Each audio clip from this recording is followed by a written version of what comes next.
तो दोस्तों नमस्कार। जैसा कि आप लोगों ने पिछले व्लॉग में देखा था, हम आपको मनाली से वाया अटल टनल होते हुए लेह की तरफ ले जा रहे हैं। तो आज हम अपनी यात्रा को थोड़ा और आगे बढ़ाएंगे, तो बने रहिए हमारे साथ। फिर से अटल टनल के अंदर से निकलते हुए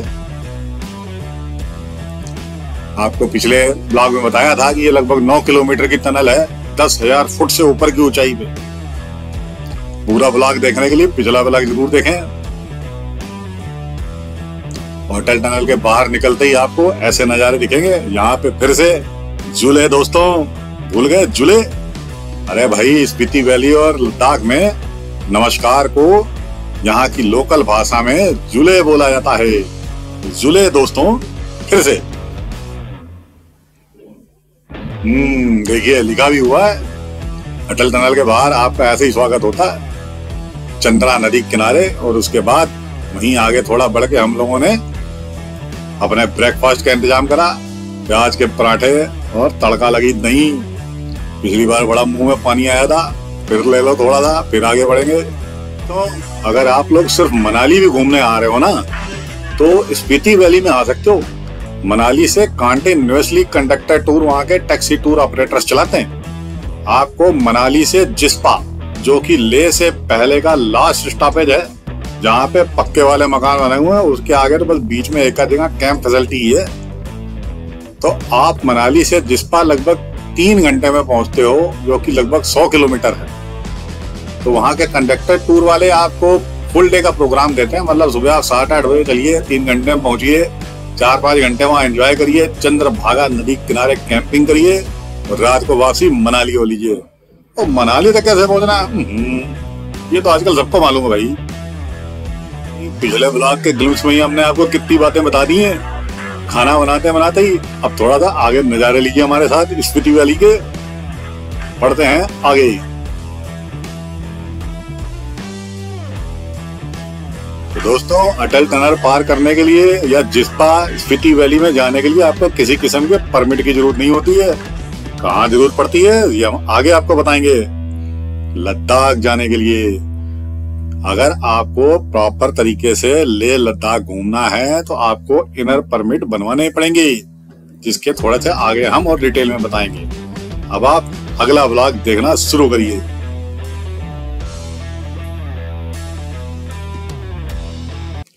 भाई, साथ में चंद्रा नदी के किनारे चलते हुए खूबसूरत पहाड़ों के नजारे लेते हुए पहले तो मन था कि केलोंग में रुकेंगे, जो कि मनाली से लगभग 1 घंटा 20 मिनट की दूरी पे है।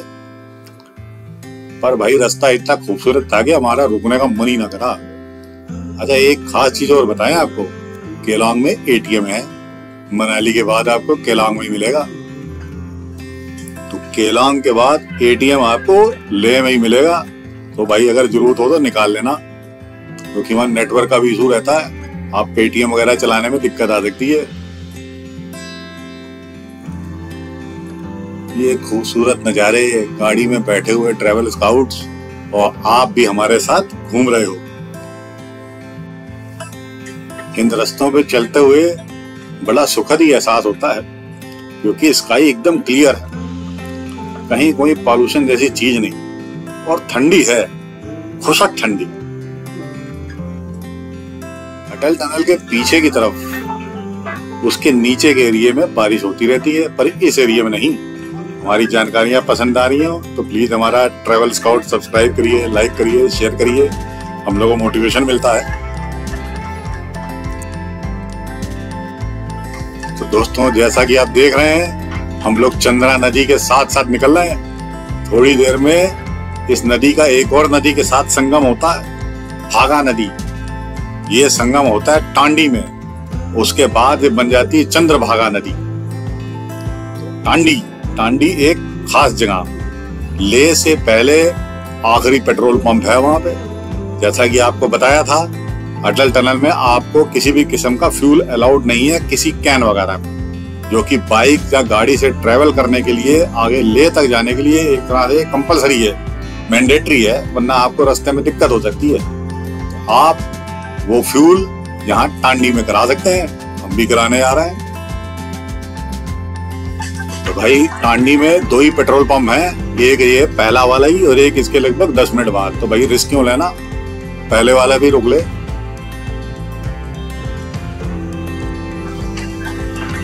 भाई हमने भी अपना फ्यूल गाड़ी हिला हिला के भराया और यहाँ के लिए हमने स्पेशली कैन लिया है 20 लीटर का कि भाई इसके बाद लगभग 300 किलोमीटर बाद ही हमको मिलेगा। और यहाँ पे ज्यादातर गाड़ियां फर्स्ट या सेकंड गियर में चलती है तो फ्यूल की खपत भी ज्यादा रहती है, तो सब फुल कराना है। और दोस्तों यहाँ पे हम अपनी पर्सनल गाड़ी लेके बड़े आराम से जा सकते हैं, इसके लिए किसी परमिशन की जरूरत नहीं होती।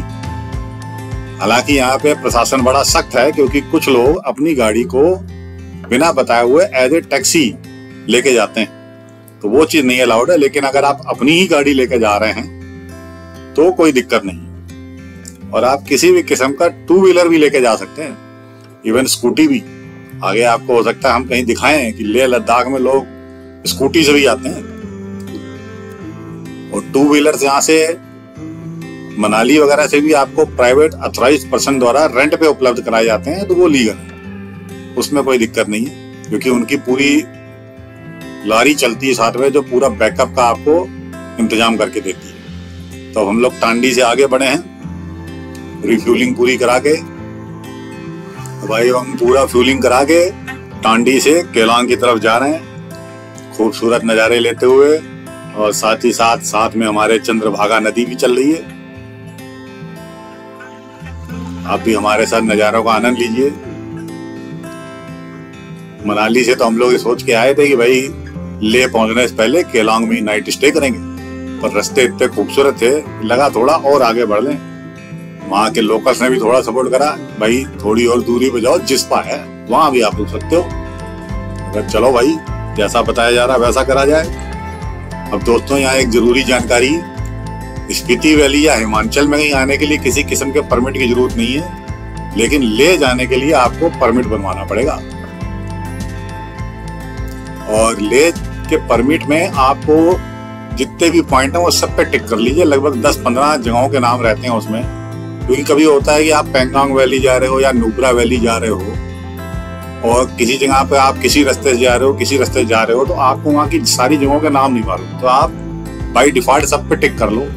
मुश्किल से 100-200 रुपए का ही फर्क पड़ता है चार्जेस में। और एक आदमी का परमिट 15 दिन का लगभग 1500 रुपए में बनता है, एनवायरमेंट टैक्स मिलाकर।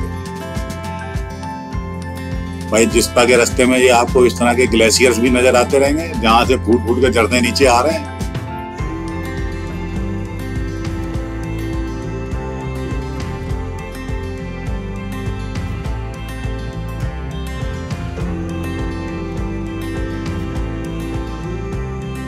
तो दोस्तों फिर से परमिट पे आते हैं। परमिट आप ऑनलाइन खुद भी बनवा सकते हो, थोड़ा गूगल पे सर्च करोगे ले परमिट, साइट आपकी खुल जाएगी, उस पर ऑनलाइन पेमेंट करके आप बनवा सकते हो। उसका प्रिंट आउट जरूर निकलवा लें, कम से कम 5-6, क्योंकि आप जब ले में एंट्री करते हो तो कई जगह आपके परमिट चेक होते हैं, वहाँ उनको आपको देने भी पड़ सकते हैं। साथ ही साथ अपना आधार कार्ड, उसमें आपका आधार नंबर या पैन कार्ड नंबर, आपका कुछ ना कुछ आइडेंटिफिकेशन नंबर मांगते हैं, वो भी आपको फीड करना पड़ेगा। और साथ ही साथ वो आपको जब दिखाने को कहा जाएगा दिखाना भी पड़ेगा, ताकि उनको प्रशासन को मालूम हो कि वही सज्जन का परमिट है जो खुद अपना जा रहे हैं। चलो भाई परमिट की बात खत्म करते हैं, अब हम अपने जिस्पा के होम स्टे में आ गए।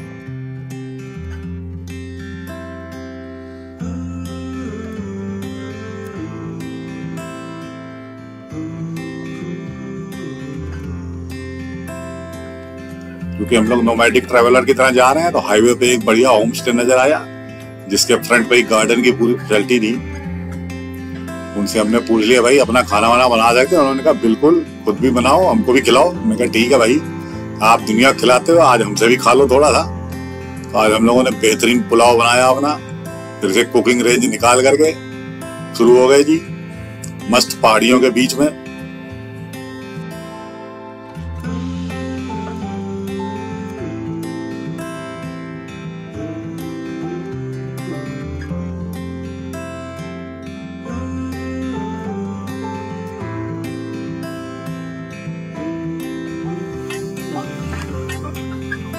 आने वाले समय में अगर आप लोग चाहोगे तो हम आपको अपनी कुकिंग रेंज की पूरा डिस्क्रिप्शन आने वाले व्लॉग्स में दिखाएंगे। इसमें कैसे सिलेंडर लगता है, जो कि एक कैन के रूप में ही लगता है, बिल्कुल जैसे कोल्ड ड्रिंक का कैन आता है वैसे। और छोटी सी कुकिंग रेंज है जो बिल्कुल एक पतले से ब्रीफ केस में आ जाती है, जो आप अगर पब्लिक ट्रांसपोर्टेशन वाले साधन से जा रहे हो तो उसमें भी आसानी से ले जा सकते हो। भाई पुलाव देख के यार फिर से मुंह पानी आ रहा है। कितनी बार कहा है धर्मपत्नी जी को, भाई खाना ना खिला के हमको वॉइस ओवर के लिए बैठाया करो, अब आवाज दें कि मुंह का पानी रुके। दोस्तों ये जो आप टीन सेट देख रहे हो ना बगल में रखा हुआ, जिससे हवा रुक रही है हमारे गैस स्टोव पे आने के लिए, अरे भाई इसके बिना तो खाना बनाना ही नहीं संभव था। और ये हमारे एक फैमिली मित्र ने हमको बड़े प्रेम के साथ हमारे सफर पे जाने से पहले हमें गिफ्ट किया था, तो भाई उनको धन्यवाद। भाई जिस्पा में हमारा 2 दिन का स्टे है। अब हम आपको अगले व्लॉग में जिस्पा की खूबसूरती दिखाएंगे, तो बने रहिए हमारे साथ। ट्रैवल स्काउट्स को सब्सक्राइब करिए और हमारे साथ फ्रंट सीट पे बैठ के घूमने का आनंद लीजिए। मिलते हैं अगले व्लॉग में जिस्पा नेचर वॉक।